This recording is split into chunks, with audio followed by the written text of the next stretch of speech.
بسم اللہ الرحمن الرحیم۔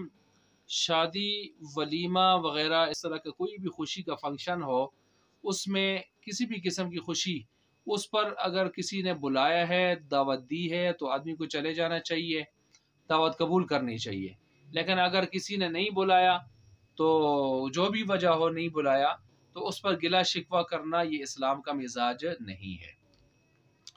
جی، ہمارے دیکھیں حضرت عبد الرحمن بن عوف رضی اللہ تعالیٰ عنہ، وہ جب انہوں نے شادی کی ایک مرتبہ نا، تو آپ علیہ السلام کو پتہ بھی نہ چلا، شادی کی، نکاح ہوا، رخصتی بھی ہو گئی لیکن ان کو پتہ ہی نہ چلا آپ علیہ السلام کو۔ اور یہ ترمذی جلد دوم کے اندر یہ کتاب النکاح میں یہ موجود ہے کہ جب آپ علیہ السلام سے ملاقات ہوئی تو ان کے اوپر آپ نے وہ دلہن کی جو زردی وغیرہ رنگ ہوتا ہے وہ دیکھا، تو آپ نے فرمایا کہ آپ لگتا ہے نکاح کیے، جی نکاح کیا ہے، گٹھلی برابر سونا مہر میں رکھا ہے وغیرہ وغیرہ۔ اس کے بعد آپ علیہ السلام نے پھر ان کو یہ بھی فرمایا اولم ولو بشات، کہ اب ولیمہ کرو اگرچہ ایک بکری ہو تو ولیمہ کرو اس کا۔ اب دیکھیں آپ علیہ السلام نے یہ گلہ نہیں کیا کہ نکاح بھی ہوا، شادی ہوئی، اور آپ نے مجھے نہ نکاح میں بلایا نہ شادی میں بلایا، یہ کیا معاملہ ہے بھائی، آپ کی شادی نکاح میرے بغیر ہو رہے ہیں، کوئی گلہ نہیں کیا۔ اور نہ ہی حضرت عبد الرحمن بن عوف رضی اللہ عنہ نے کوئی معذرت کی، یہاں پر عذر خواہی کا کوئی سلسلہ کیا کہ بس یہ جلدی میں ہو گیا تو بھول سے ہو گیا تو بس پتہ نہیں چلا، تو ایسی کوئی بھی نہیں، کیونکہ ان کے ہاں اس طرح کی چیزیں یہ یعنی عام طور پر جیسے ہم نے انا کا اور آر اور خار کے مسائل بنا دیے ہیں اور جو ہے اپنے لیے بہت بڑے مسائل بنا دیے، ان کے ہاں ان کی کوئی اہمیت نہیں تھی ایسے مسائل، یہ چیزیں۔ تو باقی عزت اور احترام جتنا صحابہ آپ علیہ السلام کے کرتے تھے، تو اس طرح کی مثال تو قیامت کی صبح تک کوئی پیش نہیں کر سکتا، لیکن پھر بھی انہوں نے اپنے طریقے سے، انداز سے یہ بتا دیا کہ یہ چیزیں گلہ شکوہ کی نہیں ہیں، عذر خواہی کی نہیں ہیں، بلا دیا سو بلا دیا، نہ بلائے تو کوئی حرج کی بات نہیں ہے، اس کی مرضی ہے کہ وہ کسی کو بلائے نہ بلائے، ہو سکتا ہے وقت نہ ملا ہو سکتا ہے کوئی اور اس طرح کا عذر ہو۔ اسی طرح سے جابر بن عبداللہ رضی اللہ عنہ کی شادی بھی ہو گئی اور ان کی ملاقات ہوئی آپ علیہ السلام سے، تو آپ علیہ السلام نے ان سے پوچھا ہاں جی شادی کس سے کی،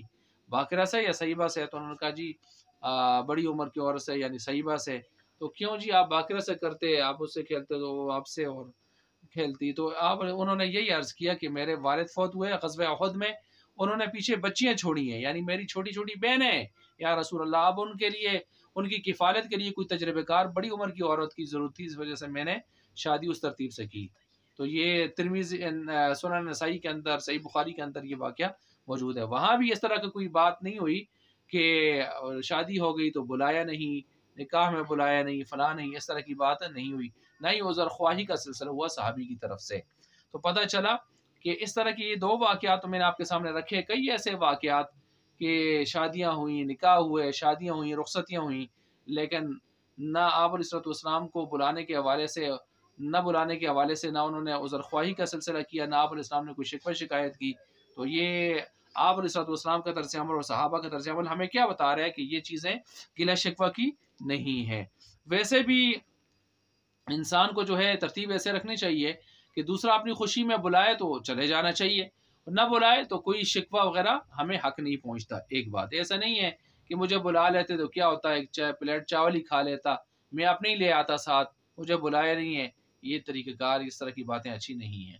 تو کوئی بھی خوشی میں بلائے تو چلے جانا چاہیے، نہ بلائے تو اللہ اللہ خیر صلی اللہ۔ اور اگر اس پر کوئی خدا نخواستہ غم پریشانی آئی ہے تو یہ نہیں کہ وہ بلائے گا تو ہم جائیں گے، نہیں، بغیر بلائے بھی جائے آدمی، اس کا غم شیئر کرے، اس کو جو ہے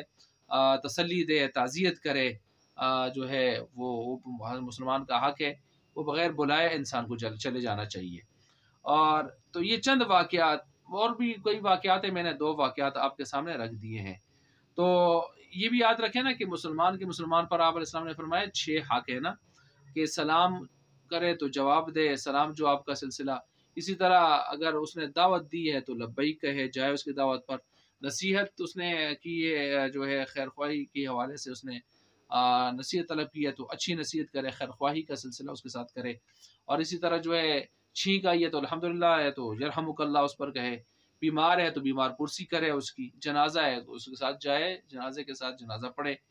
اب یہ اخلاقی حق ہے، اخلاقی حق کا مطلب یہ ہے کہ خود مسلمان کو احتیاط کرنی چاہیے، چلے جانا چاہیے ایسے نا۔ اور باقی اگر وہ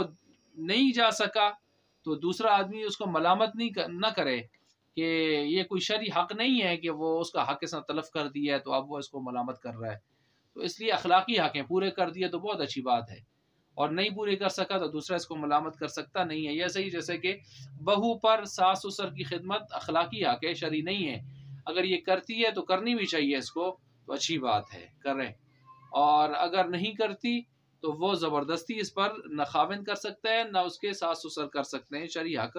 نہیں ہے. تو ہمیں ان دونوں دائروں کا معلوم کرنا ضروری ہے، شرعی حقوق کیا ہیں اور اخلاقی حقوق کیا ہیں. اور پھر یہ بھی کہ جو چیزیں ہم نے خفگی اور ناراضگی کا سبب بنا کے بیٹھ گئے ہیں وہ اس طرح کے سلسلوں کو، تو ہمیں اس میں آپ علیہ الصلوۃ والسلام اور صحابہ کرام کا طرز عمل بھی معلوم کر لینا چاہیے، اس ترتیب سے آگے چلنا چاہیے. اور یہ بھی کہ اگر کوئی خوشی پر بلائے تو انسان جائے، اور اگر کسی نے نہیں بلایا تو خواہ محتفیلی بن کر جانا یہ اچھی بات نہیں ہے کہ آدمی چور بن کر جائے اور ڈاکو بن کر نکل آئے، ایسے نہ ہو. بلائے تو آدمی جائے. تو یہ ترتیب ہمیں رکھنی چاہیے. المختصر،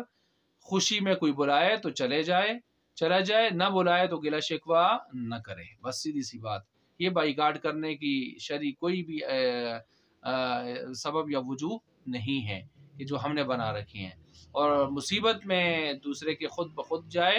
اور جا کر اس کی مصیبت میں اس کے غم کو ہلکا کرے، اس کو تسلی دے، یہ اس کا حق ہے اس کے اوپر. اللہ تبارک و تعالیٰ سمجھنے کی عمل کرنے کی توفیق